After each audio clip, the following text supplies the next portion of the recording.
જય માતાજી મિત્રો, તમારું અમારી ચેનલમાં સ્વાગત છે। આજે આપણે એ વિશે વાત કરવાના છે કે શિયાળામાં મળતા લીલા વટાણાને ફ્રીઝરમાં કેવી રીતે સાચવી શકાય જેથી તે તાજા અને સ્વાદિષ્ટ રહી શકે અને વટાણાનો કલર આખો વર્ષ માટે લીલો જ રહેશે, બિલકુલ કાળો ના પડે અથવા વટાણા પર ફૂગ નહીં લાગે। તો આ વિડીયો જુઓ અને જાણો। વટાણા સ્ટોર કરવા માટે ખાસ ધ્યાન રાખવાનું, આ રીતે પાકેલા વટાણા હોય એવા જ વટાણા આપણે લેવાના છે।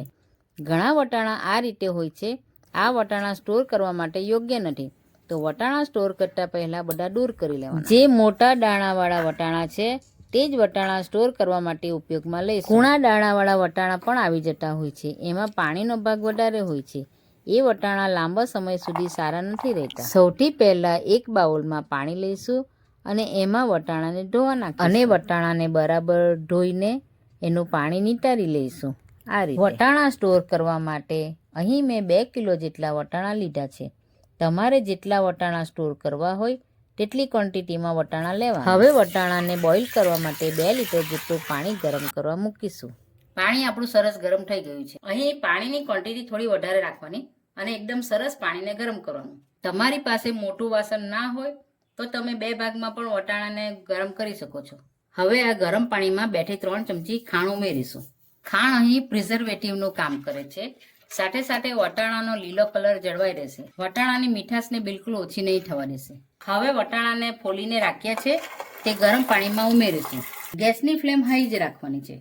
અત્યારે તમે જોઈ શકો છો બધા વટાણા તળિયે બેસી ગયા છે। આ વટાણા એક એક કરી બધા ઉપર આવી જશે, ત્યારે સમજી જવાનું કે આપણા વટાણા બોઇલ થઈ ગયા છે। આપણે એકવાર વટાણામાં ચમચો ફેરવી લઈએ, ખાંડ ઉમેરી છે તે બરાબર મિક્સ થઈ જશે। આવી જ અવનવી રેસીપી જોવા માટે અમારી ચેનલને સબસ્ક્રાઈબ કરો અને બાજુમાં બેલ આઇકન દબાવવાનું ભૂલતા નહીં। ધીરે ધીરે બધા વટાણા એકદમ ઉપર આવી ગયા છે। આ વટાણાને વધારે બોઇલ નથી કરવાના, 2 જ મિનિટ માટે ઉકળવા દઈશું। વટાણા ઓવરકુક ના થવા જોઈએ। હવે આ વટાણાને ગરમ પાણીમાંથી કાઢી લઈએ। એક બાઉલમાં બરફના 15 થી 20 ટુકડા લઈશું અને એમાં 1 લીટર જેટલું પાણી ઉમેરીશું। વટાણાને કાઢીને તરત જ આપણે ઠંડા પાણીમાં ઉમેરી દઈશું, એટલે વટાણાનું કુકિંગ સ્ટોપ થઈ જશે અને વટાણાનો કલર જળવાઈ રહેશે। ઠંડા પાણીમાં ફક્ત 2 જ મિનિટ રાખવાના છે, વધારે નથી રાખવાના। હવે વટાણાનું પાણીને આ રીતે આપણે નિતારી લઈશું।